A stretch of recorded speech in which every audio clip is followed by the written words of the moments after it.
When users run stealers like Lockybot, Redline, as a root or Formbook, it's incredibly easy for an attacker to access credentials you store in your browsers. Those stealers are designed to be able to grab specific files from machines and exfiltrate them to attacker-controlled systems.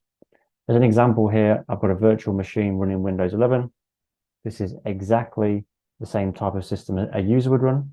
In this example, I've pre-populated the Google Chrome password store with some credentials, which would prevent me from having to enter them manually.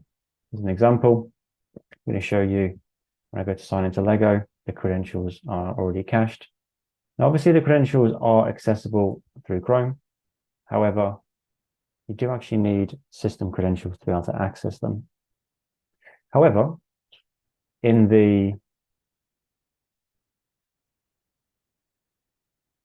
C drive, users, user account, app data, local, Google, Chrome, user data, and default folder, there is a file here called login data.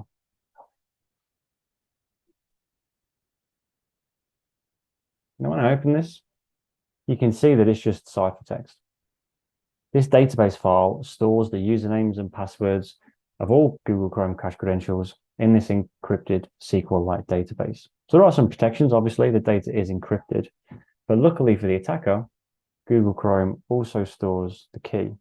If we go back into the user data folder, find the local state file, again, open this in Notepad, you'll see it's just a JSON file. If I do a search for encrypted key, here you can see. If the attacker was able to take both of these files to their own servers, they'd be able to run SQLite with this key and decrypt that database file. Or there are free tools available on GitHub to do exactly the same thing. There's an example here.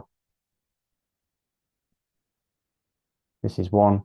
There are other examples available. We're also really grateful for the coder here for making this available to the community. But by installing this program, following instructions, installing dependencies, we get a script to run. Prior to this recording, I've already installed the program. If I run this script, there you can see the usernames and passwords.